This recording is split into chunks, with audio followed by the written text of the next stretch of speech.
Hello, I'm Jeff Van Treese, and welcome to Mobilized News.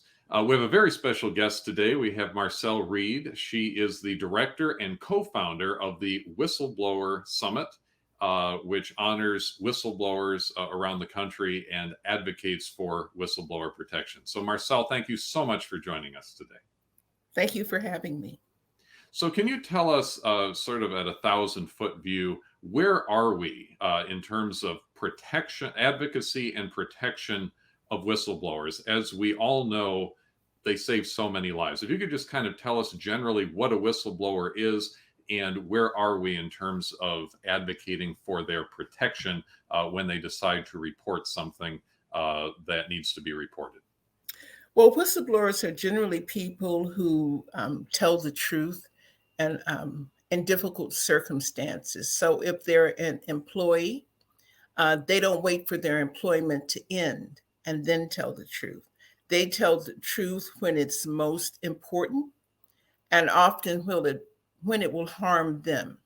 Not necessarily, but generally when it will harm them. So whistleblowers don't leave a job as a rule and then turn around and point out all of the things that the job was doing wrong. They point them out when they have went through the channel and see there's no viable option. Interesting. So, typically these are people that are not reporting accidental things or errors on behalf of their employers. These are often people that are reporting systemic problems that potentially could endanger the public. And that's really what this is about. It's not just about the whistleblower and protecting them. It's about protecting the public, because the public has to be made aware of if they are in danger. And there's so many examples of that where we've had brave whistleblowers that have come out. And if they hadn't come out, we can only imagine how many people would have gotten sick or died or whatever else as a result of some type of malfeasance from whether it's from an organization like a corporation, large corporation, or the government or wherever else. And oftentimes when the whistleblowers do come up, we find out that these problems that they're reporting had been going on for a really long time. So if you could kind of tell us just sort of the scope of some of the major problems, major threats or scandals to public health and public welfare that actually were brought to the attention of authorities by whistleblowers. Oh, absolutely. There's so many, but let me try with a few. There was Bradley Birkenfeld who pointed out the irregularities in our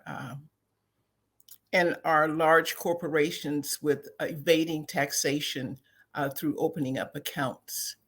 He's known as the UBS whistleblower.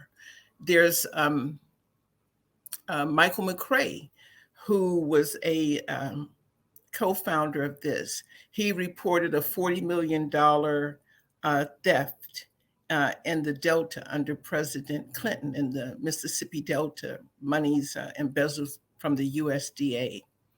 There were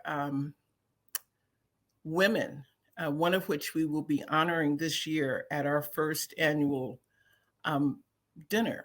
And she was reporting the rape and mistreatment of USDA Forest Service workers.